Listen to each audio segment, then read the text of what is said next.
जय हिंद सभी को, वेलकम टू नैंसर ट्यूटोरियल्स। तो आज इस वीडियो लेक्चर में जो चीज हम देखेंगे वो रहेगा about the introduction of human health and diseases के बारे में। तो चलो शुरू करते हैं। सो गाइस, अगर हम देखते हैं अबाउट ह्यूमन हेल्थ के बारे में, तो ह्यूमन हेल्थ मींस क्या होती है? If a person is socially, physically और mentally is very very stable, वो पूरी तरह से ठीक है, तो हम क्या बोलेंगे कि वो पर्सन क्या है? हेल्दी है। बट वो हम उसे अनहेल्दी क्यों बोलते हैं? जब उसके बॉडी का कोई भी फंक्शन, उसके बॉडी का कोई भी ऑर्गन बुरी तरह से अफेक्ट हो जाता है और वो क्या शो करना स्टार्ट कर देती है, कोई भी साइंस, कोई भी सिम्टम्स, कोई भी लक्षण शो करना स्टार्ट कर देते हैं, तो हम क्या बोलते हैं कि वो पर्सन क्या हो गया है? अनहेल्दी हो गया। ठीक है, बट ये हेल्दी से अनहेल्दी के बीच में से क्या फैक्टर्स है जो उसे अनहेल्दी बना देते हैं? तो वो क्या है? वो होते हैं नंबर 1 आपके जेनेटिक, फिर इन्फेक्शंस और दूसरा होता है लाइफस्टाइल। अब जेनेटिक फैक्टर्स में जो चीजें आ जाती है वो होती है deficiencies, deficiency from your birth, deficiency in your childhood, जैसे sickle cell anaemia.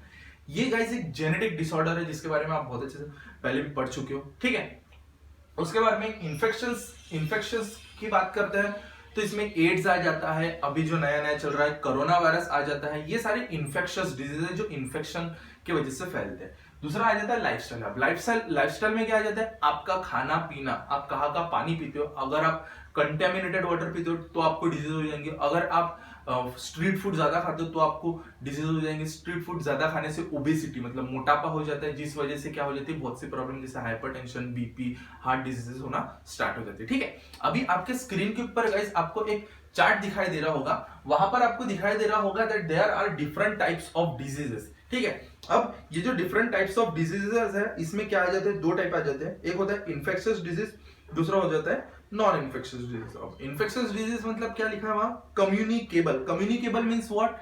Which can be transferred from one person to another person. किसी एक पर्सन से दूसरे पर्सन में जब वो डिजीज चले जाती है तो उसे हम क्या कहते हैं? Communicable disease. और वही नॉन इन्फेक्शियस मतलब नॉन कम्युनिकेबल, ये एक पर्सन से दूसरे पर्सन में ट्रांसफर नहीं होती है। ठीक है, अब सेकंड में लिखा है कि it is transmitted by air, water, physical contact and animal.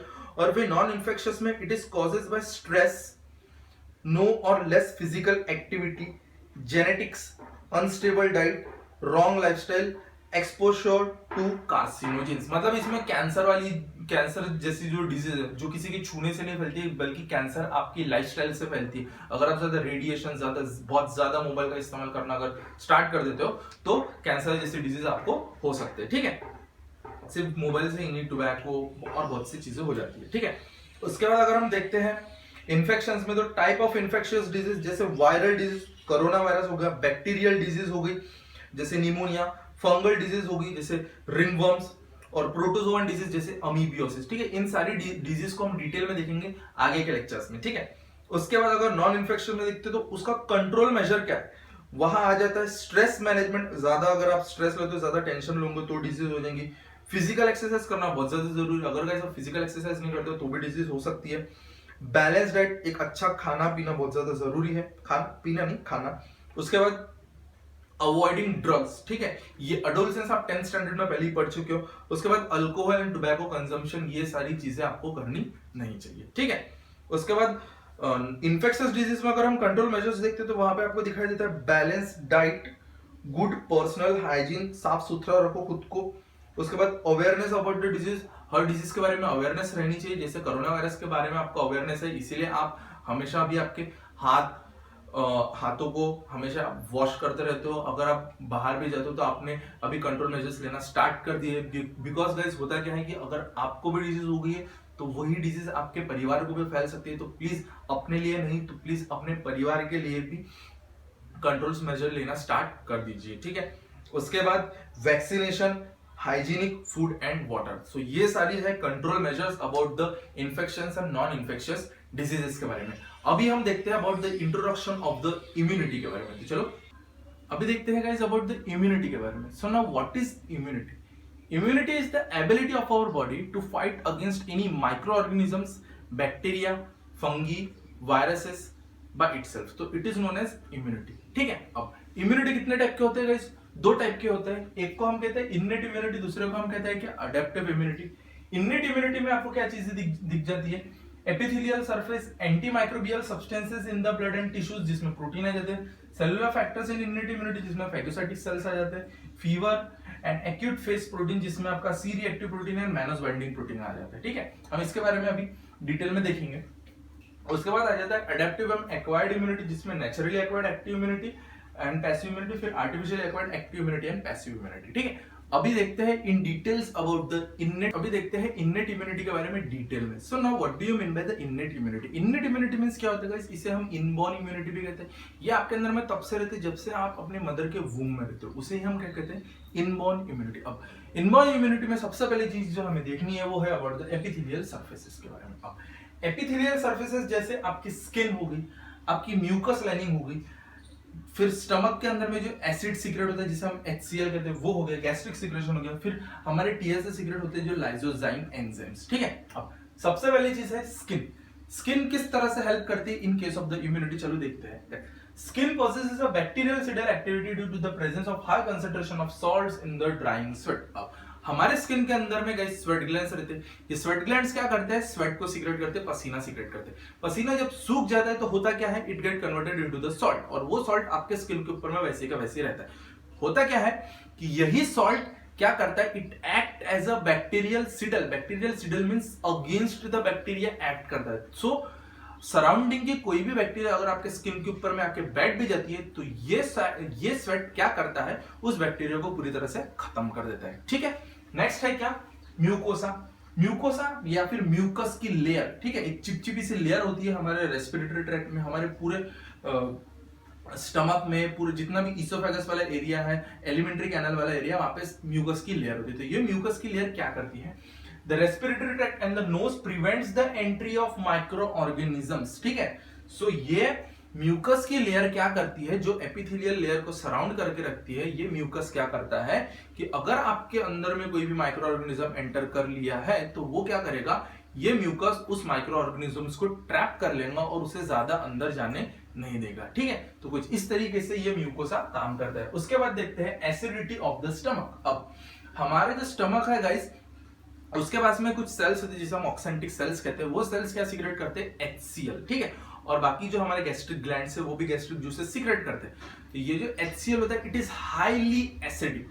तो हाईली एसिडिक होने की वजह से होता क्या है कि जब आपने कोई खाना खाया हो और उस खाने के अंदर में कोई भी जर्म्स या बैक्टीरिया हो तो ये HCl क्या करेगा? उस जर्म या बैक्टीरिया को पूरी तरह से डिस्ट्रॉय कर देगा। ठीक है, नेक्स्ट देखते हैं हम क्या? लाइसोजाइम। लाइसोजाइम गाइस ये ऐसा एंजाइम है जो आपके टीयर में रहता है। एक्चुअली हमारे आईज में ग्लैंड होता है जिसे हम कहते हैं lacrimal gland. This lacrimal gland secretes tear and the tear consist of an enzyme known as lysozymes. ये लाइसोजाइम्स क्या करते हैं? They contain the antimicrobial substances called as the lysozyme which destroys some gram positive bacteria. तो इनके अंदर में क्या होता है? एंटीमाइक्रोबियल सब्सटेंस होता जो ग्राम पॉजिटिव बैक्टीरिया को डिस्ट्रॉय कर देता है। ठीक है, तो कुछ इस तरीके से हमारी एपिथेलियल सरफेस काम करता है in case of the innate immunity. अभी देखते हैं नेक्स्ट। तो नेक्स्ट है about the antimicrobial substances in the blood and the tissues. तो गाइस यहाँ पर वर्ड को ब्रेक करो। Antimicrobial means against the micro organisms. हमारे बॉडी में, हमारे ब्लड में कुछ ऐसे सब्सटेंसेस होते हैं जो उन माइक्रो ऑर्गेनिजम्स को मारने का काम करते हैं। तो वो कौन से? चलो देखते हैं। सो our body contains some proteins which circulates in the blood in the inactive form। हमारे बॉडी के अंदर में कुछ सब्सटेंसेस है जो हमारे बॉडी में, हमारे ब्लड में सर्कुलेट होते रहते हैं, लेकिन कौन से फॉर्म में? हमेशा इनएक्टिव फॉर्म में। तो वो एक्टिव कब होते हैं? वो सब्सटेंसेस कौन से? चलो देखते हैं। तो protein such as interferons, TNF means tumour necrosis factors, CSF means colony stimulating factors and complement system etcetera. ये कुछ ऐसे प्रोटीन्स, कुछ ऐसे एंटीमाइक्रोबियल सब्सटेंसेस है जो हमारे बॉडी में, हमारे ब्लड में सर्कुलेट होते रहते हैं। बट ये रहते हैं कौन से फॉर्म में है गाइस? इनएक्टिव फॉर्म में। तो इनएक्टिव कैसे किया जाता है? They are released by the infected cells from the virus. तो ये रिलीज कब होते हैं? जब आपके बॉडी के अंदर में कोई सेल इन्फेक्ट हो जाता है बिकॉज ऑफ सम वायरस, तभी ये क्या होते हैं? रिलीज होते हैं and stimulate other cells to protect themselves from the viral infection. और करते क्या है? ये देखो, ये रिलीज किससे हुए हैं? इन्फेक्टेड सेल से। और ये इन्फेक्टेड सेल से रिलीज होने के बाद में क्या करेंगे? स्टिमुलेट करेंगे अनइन्फेक्टेड सेल को कि भाई मैं तो इन्फेक्ट हो गया हूं, तो अपने आप को बचा इन्फेक्ट होने से। तो कुछ इस तरीके से ये एंटीमाइक्रोबियल सब्सटेंसेस काम करते हैं। ठीक है, नेक्स्ट है cellular factors in the innate immunity. It includes phagocytic cells such as macrophages and microphages. अब phagocytic cells means क्या? Which shows phagocytosis. Phagocytosis means क्या? It is the ability of a cells to engulf any infection causing antigen, bacteria or any pathogen. ठीक है? अब phagocytic cells हमारे body में जो है वो क्या है? न्यूट्रोफिल्स, मोनोसाइट्स, लिम्फोसाइट्स, ये कुछ फैगोसाइटिक सेल्स है। तो ये सेल्स क्या करते हैं? They remove the foreign particles that enters the body by the process of phagocytosis. Means ये क्या करेंगे? अगर आपके बॉडी के अंदर में कोई भी एंटीजन या माइक्रोब एंटर कर गया तो ये क्या करेंगे? उसको जाकर रिमूव करेंगे बट प्रोसेस का नाम क्या रहेगा रिमूव करने का? उसे हम कहेंगे phagocytosis. Means engulfing the bacteria और destroying the bacteria। ठीक है, नेक्स्ट है हमारे ब्लड के अंदर में कुछ ऐसे सेल्स होते हैं जिसे हम कहते हैं नेचुरल किलर सेल्स। ये क्या करते हैं? They give us a defence against viral infections and the tumours. ठीक है, तो कुछ इस तरीके से anti microbial substances in the blood and the tissues काम करते हैं and cellular factors in the innate immunity काम करता है। नेक्स्ट देखते हैं। सो गाइस अभी देखते हैं about the fever and the acute phase protein के बारे में। अब फीवर हमें आता क्यों है? Because when there is entry of any antigen in the body temperature elevates। अगर आपके बॉडी के अंदर में कोई भी पैथोजन, कोई भी फॉरेन पार्टिकल जब एंटर करता है तो बॉडी उसके खिलाफ में रिस्पॉन्स शो करती है और उसी रिस्पॉन्स को हम क्या कहते हैं? फीवर। हमारे बॉडी का टेम्परेचर सडनली क्या हो जाता है? एलिवेट हो जाता है। अब ये फीवर आता है तो ये करता क्या है? The fever stimulates the production of interferons and helps in the recovery from the viral infection। अब ये फीवर क्या करेगा? ये स्टिमुलेट करेगा कि नहीं? इंटरफेरॉन्स को। अभी हमने थोड़ी देर पहले पढ़ा एंटी माइक्रोबियल सब्सटेंसेस में इंटरफेरॉन्स के बारे में। तो ये इंटरफेरॉन्स को क्या करेगा? स्टिमुलेट करेंगे और ये इंटरफेरॉन्स क्या करेंगे? ये हेल्प करेंगे उस वायरल इंफेक्शन से रिकवरी करने में। अगर कोई वायरल इंफेक्शन हो गया है तो उस वायरल इंफेक्शन से हमें रिकवर करना है तो ये फीवर उन इंटरफेरॉन्स को स्टिमुलेट करना स्टार्ट कर देगा। ठीक है, नेक्स्ट है acute phase protein means APPS। Due to any infection or injury there is a sudden increase in the concentration of some plasma protein called as the acute phase proteins। अब अगर हमें कभी कोई इंजुरी हो जाती है, वैसे तो होना नहीं चाहिए, समझ लीजिए फॉर एग्जांपल किसी को कोई एक्सीडेंट हो गया है या कुछ भी किसी को हो गया तो हमें क्या हो जाती है? इंजुरी हो जाती है। तो उस इंजुरी की वजह से क्या होता है कि हमारे बॉडी में जो प्रोटीन्स प्रेजेंट होते हैं उनका कंसंट्रेशन एकदम से बढ़ जाता है और उन्हीं प्रोटीन्स को कलेक्टिवली हम क्या कहते हैं गाइस? Acute phase proteins. अब ये एक्यूट फेज प्रोटीन्स कौन से हैं? चलो देखते हैं। It includes C reactive protein, mannose binding protein, alpha 1 acid glycoproteins. ये सारे प्रोटीन्स हैं। अब ये प्रोटीन क्या करते हैं? These proteins prevents the tissue injury and promotes the repair। So अगर उस पर्सन का एक्सीडेंट हो गया है तो ये क्या करेंगे? प्रोटीन्स उस जगह जाएंगे। ठीक है, एक्सीडेंट वाली जगह नहीं जाएंगे, मतलब उस पर्सन का एक्सीडेंट होने के बाद में उसका जो टिश्यू डैमेज हो गया, उससे इंजुरी हो गया, उस इंजुरी वाली जगह पर जाएंगे और ये प्रोटीन क्या करेंगे?